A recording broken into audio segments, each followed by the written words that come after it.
பச்சை புடவைக்காரியாய் உன் தாய் மீனாட்சி நான் இன்று வந்திருக்கிறேன்.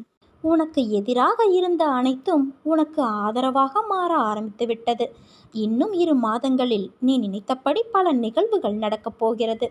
அதற்குள் அவசரப்பட்டு நீ பொறுமையை இழந்து எதுவும் செய்துவிடாதே. எல்லா விஷயங்களையும் நான் ரகசியமாகவே செய்து தருகிறேன். யாருடைய கண்களில் கண்ணீர் துளிகள் கசிந்து உருகி ஓடுகின்றனவோ அவர்கள் ஆத்மார்த்தமாக வேண்டுகிறார்கள் என்று அர்த்தம். மற்றவர்கள் அந்த அவசியத்தில் இல்லை என்பதால் மேம்போக்காக வேண்டுகிறார்கள். எந்த வெள்ளம் புரண்டு வருகிறதோ அந்த வெள்ளம் வழிகளை உண்டாக்குகிறது. எங்கே நீர்வரத்து இல்லையோ அங்கே வழிகள் உண்டாவது இல்லை. இதுதான் கண்ணீரோடு வேண்டுகிற வேண்டுதலுக்கும் கடமைக்காக வேண்டுகிற வேண்டுதலுக்கும் இடையேயுள்ள வித்தியாசம். என்னிடம் இருந்து பற்றி கொண்டாயே என கேட்டு அழாதே. நீ என்னை பற்றி கொண்டு என்னிடம் இருக்கிறாயே, நான் என்ன பேறு பெற்றவன் என எண்ணி அழுது என்னை போற்று. என்னை வணங்குவதற்காக பூஜை புனஸ்காரங்கள் செய்வதையும் பிறர் பாராட்ட நடந்து கொள்வதையும் தவிர்த்துவிடு. நான் இதை விரும்புவது கிடையாது. வெளிப்படையான ஆடம்பர வழிபாட்டுக்கு நான் முக்கியத்துவம் தருவது இல்லை. காரணம், அதை செய்வதற்கான பலனை உடனே அடைந்து விட முடியும். அதற்கு மேல் பலனை எதிர்பார்க்க முடியாது அல்லவா? ஆத்மார்த்தமாக இதயத்திற்குள் என்னை குடியேற்றி அங்கே என்னை வழிபடு. அப்போது உன் மனதும் செயலும் யாருக்கும் தெரியாது.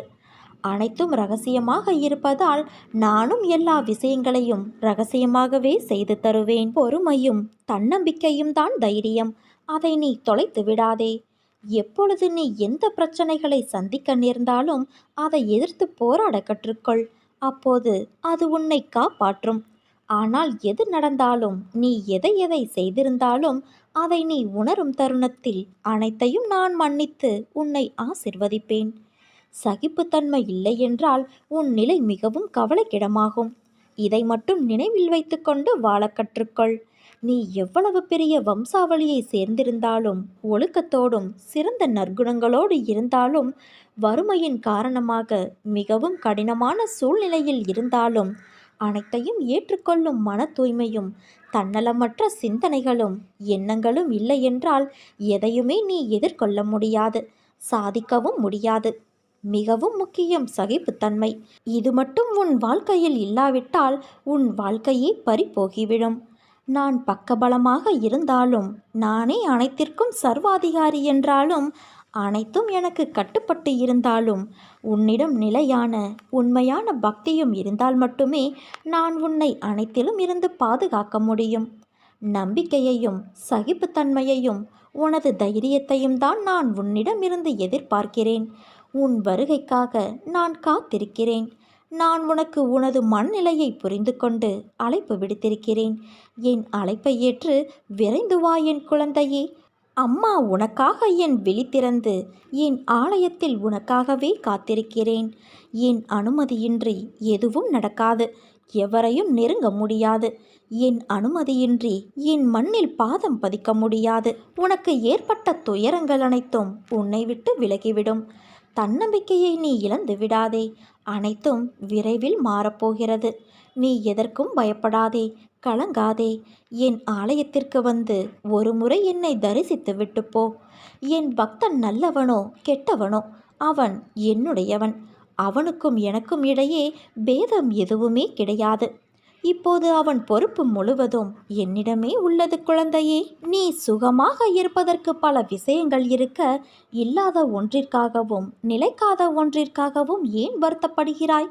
உன் வருத்தம் உன்னை தடுமாற வைக்கிறது. அந்த தடுமாற்றம் உனக்கு பயத்தை கொடுக்கிறது.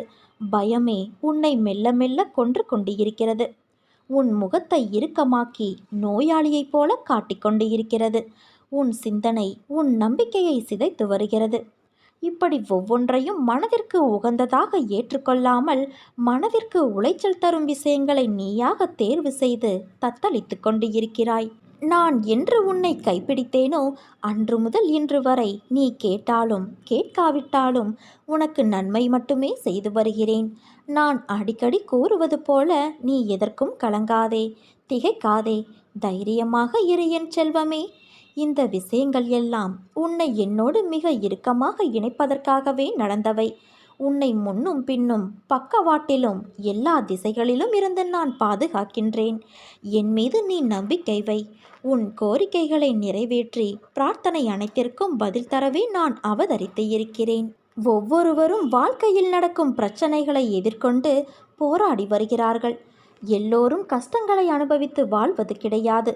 துன்பங்கள் எவ்வளவு வந்தாலும் அதை மனதிற்குள் எடுத்துச் செல்லக்கூடாது. சந்தோஷம் எவ்வளவு வந்தாலும் அதை தலைக்கு எடுத்துச் செல்லக்கூடாது. அது தலைக்கணத்தை கொடுத்து குனிய வைக்கும். உப்பும் சர்க்கரையும் பார்க்க ஒரே நிறம்தான், ஆனால் அதன் சுவை மாறுபடுகிறது அல்லவா? அதே போலத்தான் இன்பமும் துன்பமும் இரண்டும் ஒன்றுதான். அதன் விளைவுதான் உன் வாழ்க்கையில் உனக்கு ஏற்படும் சுவை. அதனால் எதையும் மனதிற்குள் வைத்து புழுங்காதே. அது உன்னை மேலும் அழுத்தும். அது உன்னை நிம்மதியாக வாழ விடாது. அதனால் என்றும் என் பிள்ளையான நீ நிம்மதியோடு இருக்கவே நான் ஆசைப்படுகிறேன். நிச்சயம் நல்ல வாழ்க்கையை உனக்கு அமைத்து கொடுப்பேன் குழந்தையே. உன் எதிர்காலம் பொற்காலமாக அமையும். உன்னை என் அன்பு குழந்தைகளில் ஒருவனாக ஏற்றுக்கொண்டேன். நான் என்ன செய்தாலும் அது உன் நன்மைக்கு மட்டுமே என்பதை நீ நினைவில் வைத்துக்கொள். எதை எப்பொழுது செய்து தர வேண்டுமோ அப்பொழுது நான் அதை கண்டிப்பாக உனக்கு நிறைவேற்றி தருவேன். அந்த நம்பிக்கை உனக்கு இருந்தால் என்னால் செய்ய முடியாத காரியம் என்று எதுவுமே இருக்க முடியாது. வாழும் நாட்கள் எப்படி இருக்க வேண்டும் என்று நீ என்றைக்காவது யோசித்து இருக்கிறாயா? அப்படி நீ யோசிக்க ஆரம்பித்தால் உன் வாழ்க்கையில் வெறுப்பையும் வெறுமையையும் உணர்ந்திருக்க மாட்டாயே. வாழ்க்கையில் நினைத்தது எல்லாம் கிடைத்துவிட்டால் உன் வாழ்க்கையின் சுவை எப்படி இருக்கும் என்று யோசித்துப்பார். நீ நினைப்பவையெல்லாம் நல்லதும் இருக்கும், கெட்டதும் இருக்கும். அவைகள் எல்லாம் உன் வசம் கிடைத்தால் நீ திருப்தி அடைவாய். ஆனால் உன்னை சுற்றி உள்ளவர்களுக்கு அது பாதகமாக இருக்கும் என்ற யோசனையே உனக்கு வராது. நீ என்று உன் விருப்பங்கள், உன் கனவு, உன் ஆசை, உன் லட்சியம் என்று வாழ்ந்தால் சுயநலமாய் நீ மட்டும்தான் உன் வாழ்க்கையில் ஒத்தையாக இருப்பாய், ஓசையில்லாத இசைக்கருவி போல. முதலில் ஏன் இப்படி என்னை படைத்துள்ளீர்கள் என்று என்னிடம் நீ முறையிடுவதை நிறுத்து. உன்னிடம் நிறைய திறமைகள் உள்ளது, ஆனால் அதை செயல்படுத்த தெரியவில்லை. வாழ்க்கையில் உள்ள கஷ்டம் என்ற ஒன்றையே நினைத்து அதில் தேங்கி நின்று முன்னேறாமல் சோம்பேறியாக இருந்தால் வாழ்க்கையில் நீ நின்று கொண்டேதான் இருப்பாய். நேரங்களும் நிமிடங்களும் போய்கொண்டேதான் இருக்கும். வாழ்க்கையில் முதலில் உனக்கு எது தேவையுள்ளது, எது தேவையில்லாதது என்று பட்டியலிடு. தேவையுள்ளவற்றை முன்னே நிறுத்து. அதற்கான முக்கியத்துவத்தை கொடு. அதற்காக உழைத்து போராடு. நிச்சயம் எல்லா விஷயத்திலும் நீ முக்கியமாக திகழ்வாய். உன்னோடுதான் உன் அன்னையான நான் இருக்கிறேனே. என் பரிபூரண அருளும் அன்பும் பெற்ற என் செல்ல குழந்தையல்லவா நீ. நீ ஜெயமாக நன்றாக எல்லா செல்வ வளங்களையும் பெற்று சீரும் சிறப்புமாய் நல்ல பெயரோடு சுபிட்சமாக வாழப்போகிறாய். சிறு வயதிலிருந்தே உன் மனதில் பதிந்த கஷ்டங்களால் எதிர்காலம் பற்றிய பயம் எப்போதும் உனக்குள் ஓடிக்கொண்டு இருக்கிறது. உன் வாழ்க்கையை மாற்றும் சக்தி உன்னிடம் இருந்தாலும் இந்த பயம் மட்டும் உன்னை தொடர்ந்து கொண்டே இருக்கிறது. ஆனால் உன் எதிர்காலம் சிறப்பான ஒன்றாக நிச்சயமாக இருக்கப் போகிறது. அதை என்னால் காண முடிகிறது. உன்னால் அதை உணர முடியாமல் போக பயமே காரணமாக உள்ளது. அஞ்சாதே. நல்லவர்களுக்கு வரும் சோதனையெல்லாம் அவர்களை எதிர்காலத்திற்காக பலப்படுத்தி வெற்றி பெற வைப்பதற்கு. நீ நிச்சயமாக வெற்றி பெறுவாய் குழந்தையே. இதுவரை உன்னுடைய பிரச்சனைகளை தீர்க்க வழி தெரியாமல் தவித்த நீ நிவாரணம் தேடி எவ்வளவோ இடங்களை சுற்றிவிட்டாய். இப்போது நீங்கள் என்னை காப்பாற்றுவீர்கள் என நம்புகிறேன். என்னுடைய இப்போதைய பிரச்சனை எப்படி இருந்தாலும் உங்கள் அருளால் அவை அனைத்தும் காணாமல் போய்விடும் என்பதை நான் முழுமையாக நம்புகிறேன் என்று என் மீது நீ விசுவாசம் வைத்திருக்கிறாய். உன்னை நான் எப்படி கைவிடுவேன் சொல்? என் மீது நீ மாறாத விசுவாசம் வைத்திருக்கிறாய். நான் உன்னை ஏமாற்ற மாட்டேன் குழந்தையே. இந்த பிரச்சனையிலிருந்து உன்னை நிச்சயம் நான் விடுவித்து விடுவேன். இது உன் மீனாட்சி தாயான என்னுடைய சத்திய வாக்கு.